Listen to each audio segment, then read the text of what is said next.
Hallelujah, praise the Lord. खुदावन का धन्यवाद करेंगे सच्चे समय के लिए कि एक बार फिर उसने मौका दिया कि हम परमेश्वर के नाम में, उसके नाम के वचन के साथ आपके साथ उपस्थित हो सकते हैं। ये हमारी कोई लियाकत नहीं, हमारी कोई कुव्वत नहीं, वरन सिर्फ और सिर्फ हमारे परमेश्वर यहोवा की आशीषें हैं कि हम एक साथ इकट्ठे हो सकते हैं और खुदा के नाम का धन्यवाद कर सकते हैं, उसके नाम के वचन से कुछ सीख सकते हैं। तो आज की सुबह परमेश्वर वचन में चलेंगे। उससे पहले मैं एक छोटी सी कहानी आपके साथ शेयर करना चाहता हूँ। एक बार की बात है कि क्या होता है कि एक पिता था और एक पुत्र थे और दोनों एक दूसरे से बहुत प्रेम करते थे। पिता बहुत रईस था और उसके पास बहुत पैसा हुआ करता था, और वो जो उसके पास पैसा हुआ करता था वो अपना पूरा पैसा अपने पुत्र के लिए इस्तेमाल करता था। ऐसा नहीं होता था कि उसका पुत्र कुछ मांगे उससे और उसको ना मिले, और वो हमेशा उसको अपनी हर एक अच्छी से अच्छी उत्तम आशीष दिया करता था। जो उससे हो पाता था वो सब उसके लिए करता था, क्योंकि वो अपने बेटे से बहुत प्रेम करता था। और पिता का ये प्रेम पुत्र जानता था। उसको पता था कि मैं जो मांगूंगा वो मेरा पिता मुझे देगा, मैं जो चीज की इच्छा करूंगा मेरा पिता मुझे देगा। और इसीलिए क्या करता था कि वो हर चीज डिमांड करता था। ऐसे समय बीतता चला गया, बहुत प्रेम के साथ, बहुत लाड़ के साथ वो बच्चा बढ़ता चला गया। और एक समय ऐसा आता है जीवन में जब वो ग्रेजुएट होने वाला था बच्चा, और जब वो ग्रेजुएशन होने वाला था तो उसने क्या किया, उसने एक बड़ी अच्छी स्पोर्ट्स कार देखी और उसने घर जाके इच्छा जताई अपने पिता से कि जब वो ग्रेजुएट होता है तो उसको स्पोर्ट्स कार चाहिए। अब वो उसके बाद क्या कहते हैं, जब वो स्पोर्ट्स कार के लिए बात करता है अपने पिता से कि मुझे वो स्पोर्ट्स कार चाहिए है, उसको इस बात की यकीन था कि मैंने जो मांगा है मेरे पिता मुझे वही देगा। मैंने अगर स्पोर्ट्स कार मांगी है तो मेरा पिता मुझे जरूर देगा। और होता ये है कि जिस दिन उसका ग्रेजुएशन होता है वो अपने घर आता है और उसका पिता एक छोटे से डब्बे में एक कुछ रैप करके उसके लिए रखे हुए था, और वो उसको गिफ्ट वो दे देता है। बच्चा बड़ा खुश हो जाता है और कहता है इसके अंदर जरूर स्पोर्ट्स कार की चाबी होगी, क्योंकि जब इस स्पोर्ट्स कार की चाबी उसको मिलेगी तो खुश हो जाएगा, उसके जीवन में खुशी आ जाएगी। क्यों? क्योंकि उसके पिता से उसने जो मांगा है वो उसको मिल गया है। तो उसने क्या किया, उसने अपने अपने पिता का वो जो गिफ्ट लिया, जल्दी से उसको खोला, और जैसे ही उसको खोला उसके अंदर एक किताब थी। वो कहता, पिता तुम्हारे पास इतनी सारी धन संपत्ति है, इतना पैसा है, इतना बेशुमार दौलत है, और उसमें से तुमने मेरे ग्रेजुएशन में मुझे क्या दिया? सिर्फ और सिर्फ एक ये स्पोर्ट्स कार। जो मैंने मांगी थी वो ना दे पाए, बल्कि ये किताब दे दी मुझे, जो कि कुछ बहुत थोड़ी सी कीमत रखती है। मैंने तुमसे स्पोर्ट्स कार मांगी थी और तुम्हारा जो कुछ है वो मेरा है, उसके बावजूद तुमने मुझे वो नहीं दिया जो मैंने तुमसे इच्छा करी थी, जो मैंने तुमसे इच्छा जाहिर करी थी। क्यों ऐसा क्यों किया पिता तुमने? क्यों मुझे वो नहीं दिया जो मैंने चाहा था, और बल्कि वो दिया जो मुझे अच्छा नहीं लगता बिल्कुल। मैंने इतनी किताबें पढ़ी, इतनी सब पढ़ी, और उसके बाद मैंने तुमसे कुछ मांगा और इतने अच्छे परसेंटेज में लेके आया, उसके बाद मैंने तुमसे मांगा और तुमने मुझे नहीं दिया। और वो बच्चा जो रहता है वो उसी समय अपना घर छोड़ के चला जाता है, कहता आज के बाद मैं आपसे कभी नहीं मिलूंगा। और अपने पिता को, जो जिसने आज तक उसके लिए सब कुछ किया था, वो किताब फेंक के और वहां से चला जाता है। और उसके बाद कभी नहीं मिलता है, अपने जीवन में आगे बढ़ जाता है। पढ़ा लिखा था, सक्सेसफुल हो जाता है, एक खुद में एक बड़ा बिजनेसमैन बन जाता है अपने पिता की तरह।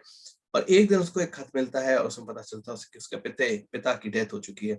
और जब उसके पिता की डेथ हो गई थी तो उन्होंने अपनी पूरी जायदाद उस बच्चे के नाम लिख गया था। और वो बच्चा बड़ा रोता हुआ बिलखता हुआ अपने घर वापस जाता है। जब वहां पहुंचता है, सब सामान देख रहा होता है, तो उसको वही किताब एक जगह रखी दिखती है जो उसके पिता ने उसको ग्रेजुएशन के समय दी थी। बड़ा ही दुख से भरा हुआ रहता है, उसको खोलता है और खोल के देखने लगता है। पहले दो तीन पन्ने मोड़ने के बाद जब वो आगे बढ़ता है उस किताब में पढ़ते हुए, तो देखता है कि उस किताब के पन्नों के बीच में छेद था और उसके बीच में एक स्पोर्ट्स कार की चाबी थी। खुदा के लोगों, कई बार हम खुद भी इस तरह से कंफ्यूज हो जाते हैं, समझ नहीं पाते हैं कि खुदा जो हमारे लिए कर रहा है वो उसमें खुदा की क्या मर्जी है और किस तरीके से वो चीजें हमारे लिए कर रहा है। जो हमने मांगा है खुदा हमें जरूर देता है, पर कई बार जो पैकिंग रहती है ना उसकी वो फर्क रहती है। कई बार जिस कवर में वो हमें चीजें देता है वो फर्क देता है। हम तो सोचते हैं कि अरे यार ये तो हमने मांगा नहीं था, ये तो हमने चाहा नहीं था, पर उसके बावजूद खुदा ने जो हमारे लिए हमने मांगा होता है वही हमारे लिए रखता है, पर तरीका देने का फर्क रहता है। और वो बच्चा उस दिन बिलक बिलक के रोता है, पर कुछ नहीं कर सकता है क्योंकि समय बीत चुका है। खुदा के लोगों पर वो समय हमारे लिए नहीं बीता है। हम जब अपने पिता परमेश्वर से कुछ मांगते हैं, पिता परमेश्वर हमारे लिए पूरा करता है। He fulfils each and every desires of our heart. हमारे दिल की सारी इच्छाएं पूरी करता है। हमारे दिल की हर एक वो बात जो हमने उससे मांगी है, उससे चाही है, वो पूरी करता है। पर जरूरत बस इस बात की है कि जिस तरह वो हमें देना चाहता है हमें उसको वैसे एक्सेप्ट करना सीखना चाहिए। हमें ट्रस्ट करना सीखना चाहिए अपने खुदा के ऊपर। परमेश्वर वचन में चलेंगे। अगर आप मेरे साथ पढ़ने के लिए निकालें नीति वचन, proverbs chapter number 3 verse 5 and 6। नीति वचन की किताब, उसका तीसरा अध्याय उसकी 5वीं और 6ठी आयत, यहाँ पे इस प्रकार लिखा है, तो अपनी समझ का सहारा न लेना, वरन संपूर्ण मन से यहोवा भरोसा रखना, उसी को स्मरण करके सब काम करना, तब वह तेरे लिए सीधा मार्ग निकालेगा। इंग्लिश में कहता है trust in the Lord with all your heart. कितनी अच्छी बात कहता है ना, trust in the Lord with all your heart. कई बार हम अपने पूरे दिल के साथ अपने खुदा के ऊपर विश्वास नहीं कर पाते, उसके ऊपर ईमान नहीं ला पाते। और बाइबल कहने लगी trust in the Lord with all your heart and do not lean on your own understanding. कई बार हम अपनी समझ का सहारा ले लगते हैं, कई बार हम अपने आप को बहुत बुद्धिमान समझने लगते हैं, कई बार हम कहते हैं अरे ये तो हमारे लिए अच्छा नहीं है, वरन अगर ऐसा ना हो कि ऐसा हुआ होता तो ये हमारे लिए अच्छा होता। खुदा के लोगों, आपको यकीन जानने की जरूरत है कि जो खुदा ने आपके लिए डिसाइड करके रखा है, that is the best thing, वो सबसे अच्छा है। चाहे वो परेशानियों के दौर से होकर गुजरना हो, तो इसलिए डिसाइड करके रखा उसने ताकि आप मजबूत हो सके। खुदा के लोगों, अगर हर चीज बड़े आसानी से हमें मिल जाएगी तो हमें उसकी कदर नहीं होती है, पर परमेश्वर चाहता है कि हम खोजें, हम ढूंढे, हम उसके लिए प्रयत्न करें। अगर क्या वो बच्चा, अगर वो किताब लेके खुश हो जाता तो उसको जो उसने चाहा था वो मिलता, और वो अपने पिता के लिए कितना अच्छा लगता उस पिता को कि जो मैंने उसे दिया उसने वो भी एक्सेप्ट किया, और जो मैं उसको देना चाहता था, जो मैंने उसके लिए प्लान करके रखा था, वो भी उसे मिलने वाला हो सका। खुदा के लोगों, आप जो चाहते हो वो बहुत अच्छा है, पर खुदा ने और अच्छा आपके लिए प्लान करके रखा है।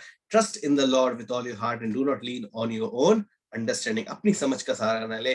कई बार आपकी समझ आपसे कहेगी अरे खुदा खुदा खुदा खुदा क्यों करते रहते हो, खुदा करने से कुछ नहीं मिलता है, खुदा का नाम लेने से कुछ नहीं मिलता है, अरे वो खुदा इतना बड़ा है तो उसने तुम्हारे लिए क्यों क्यों करा है, क्यों कुछ नहीं किया है, तुम्हारे जीवन में इतनी परेशानियां हैं, इतनी मुसीबतें हैं, इतनी गरीबी है, इतनी परेशानियों का दौर चलता रहता है, पर उस खुदा ने कुछ नहीं किया। खुदा के लोग कई बार ऐसी बातें आपकी समझ आपको बताएगी, but at that time say that I trust on the Lord with all my heart. मेरे साथ पढ़ने के लिए निकाले भजन संहिता उसका 37 अध्याय, भजन संहिता उसका 37 अध्याय, उसकी 4th और 5वीं आयत। Book of Psalms chapter number 37 verse 4 and 5। यहाँ पे इस प्रकार लिखा हुआ है, यहोवा को अपने सुख का मूल जान और वह तेरे मनोरथों को पूरा करेगा। अपने मार्ग की चिंता यहोवा पर छोड़ दे और उस पर भरोसा रख, वही पूरा करेगा। इंग्लिश में कहने लगा delight yourself in the Lord and he will give you the desires of your heart. अगर हम खुदा के साथ खुश रहना सीख जाएंगे, जो आज खुदा ने आपके लिए किया है, be happy and delightful in that, be contented in that. क्योंकि जब आप खुदा के ऊपर भरोसा रखना सीख जाएंगे, when you will start trusting in the Lord, when you start delighting yourself in with the Lord, God is going to fulfill everything for you. Commit your ways to the Lord, trust in him and he will act. वो काम करेगा, वो काम करेगा आपके जीवन में। जो आपने मांगा है, जो आपने चाहा, he will give you everything। पर कब? जब आप उसके ऊपर ईमान लगाएंगे, जब उसके ऊपर विश्वास करेंगे कि जो उसने दिया है वो बेस्ट है, जो उसने किया है वो सबसे अच्छा है, जो उसने दिया है, जो उसने करने की ठानी है वो सबसे अच्छी है। और खुदा आप सबको आशीष दे। Praise the lord. खुदा का में बने रहें, उसके नाम में बढ़ते जाएं, पूरे हफ्ते परमेश्वर के नाम को मनन और ध्यान करते रहें। परमेश्वर आप सबको आशीष दे। Praise the Lord.